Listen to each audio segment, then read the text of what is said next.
Welcome back to the Corporate Finance Academy. Today we're going to talk about top-down versus bottom-up forecasting.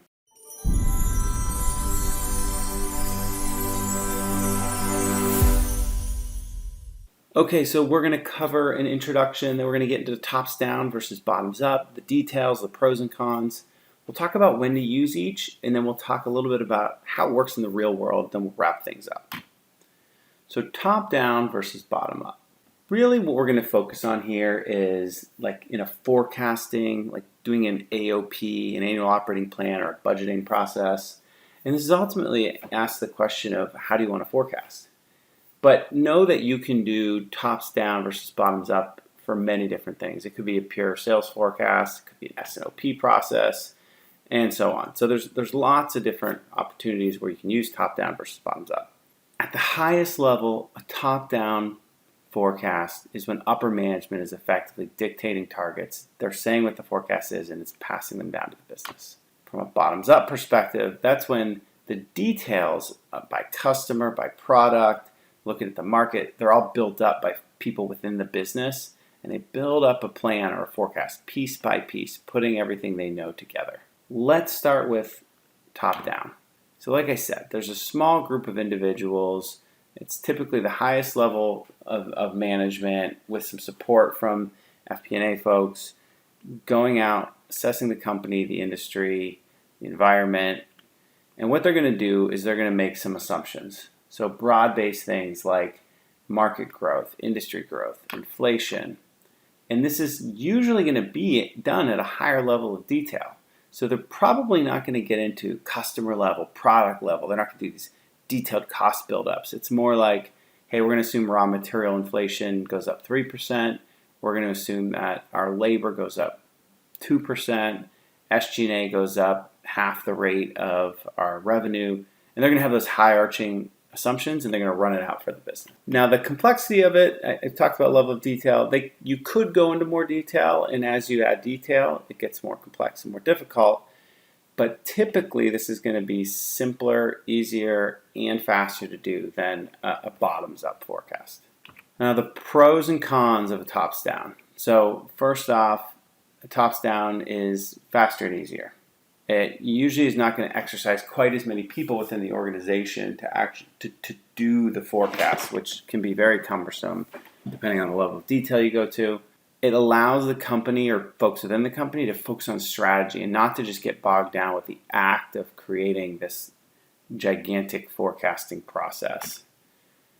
Leadership owns the forecast, which would make them align to the board of directors, shareholders, stakeholders, whoever you're talking about.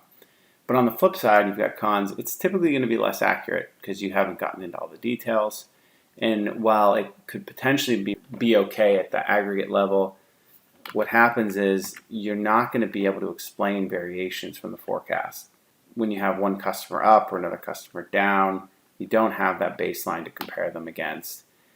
And then another thing is the act of doing these bottoms up often can enable the team to catch issues or opportunities that they might not otherwise see because they don't do that work. And lastly, while leadership might be aligned to the board of directors or shareholders, this doesn't get buy-in with most of the folks within the business because they're just handed over these targets without leadership really listening to them and understanding the full picture of everything that's going on. Okay, now let's move on to bottoms up.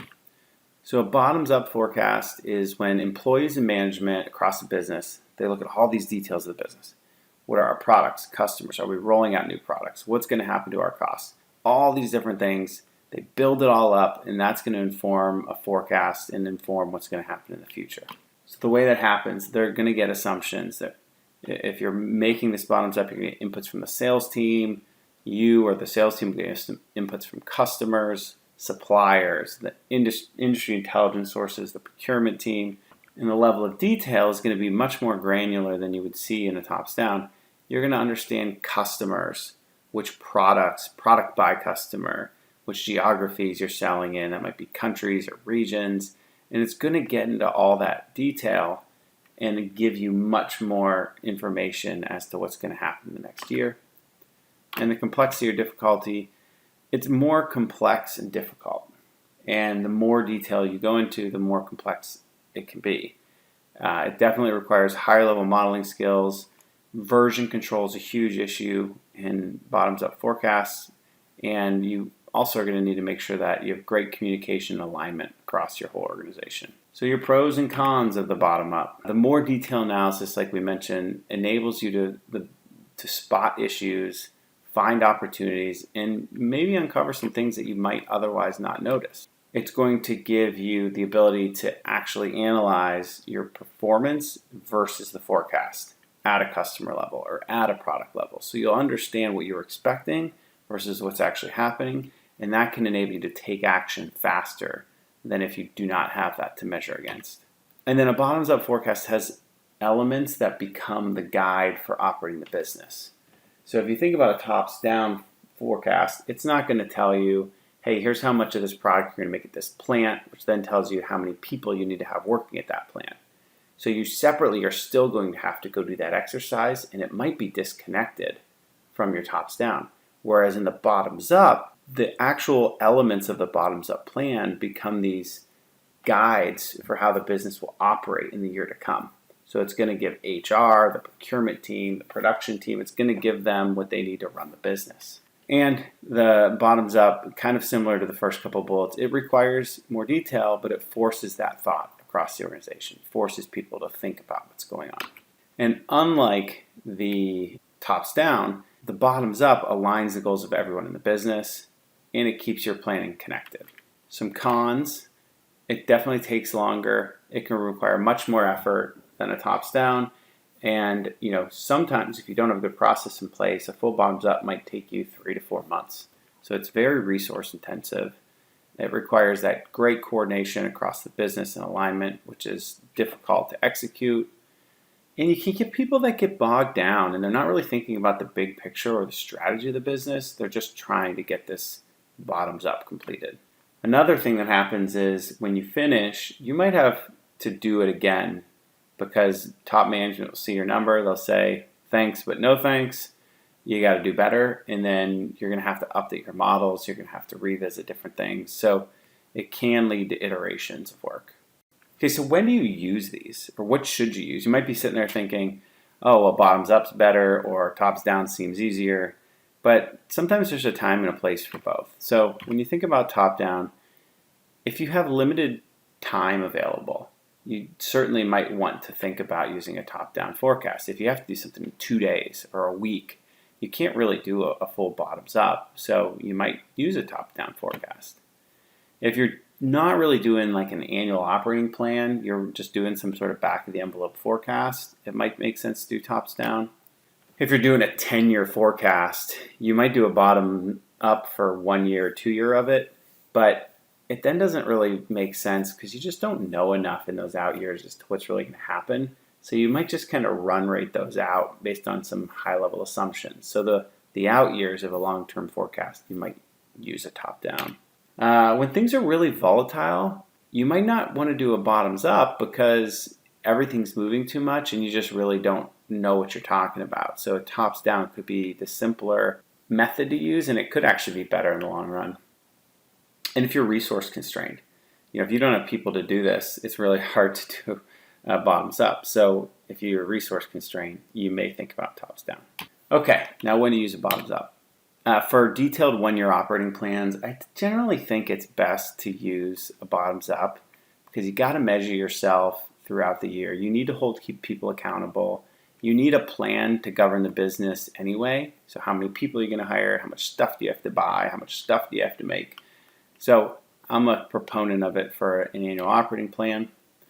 If you have a business that's complicated with many pieces coming together that you have to sort out, doing a bottoms up can help you sort through those details.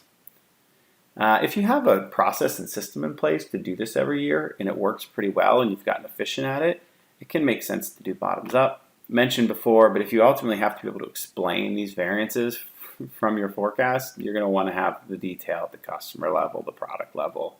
And then let's just close out here with the real world. So ultimately, when you do an annual operating plan and you do some of these things, it's some combination of top down and bottom up. When I've seen this work well, there is great communication between senior leadership and the working team. And often the senior leadership has already provided some high-level targets, maybe on revenue, cost of goods sold, operating profit, or EBITDA, so that you know generally what you should be marching to. And what you're doing is trying to understand, can we get to those numbers with our bottoms up, or what needs to happen for us to get to those numbers? It might be that you think I could get to those numbers, but I'm going to need a lot more capital budget to be able to go buy machinery or equipment. But having that guidepost of where you want to get to is really helpful. But staying very connected between leadership and the team doing this enables you to get there faster. You also want to keep your bottoms up models flexible enough to incorporate changes. So if you're doing a bottoms up, know that you're probably going to get some sort of stretch from leadership once you're done. Be able to accommodate that, be ready for it. And know when to use each. So a lot of this conversation has been focused on the annual operating plan, which is a great time to use a bottoms up, but there are many different instances where you might want to stay more high level or you might want to be more detailed. So think through when to use each. And that's all we have for today. So please hit the like button. Please subscribe if you haven't already, and leave any questions or comments you have, and we'll try to get back to you.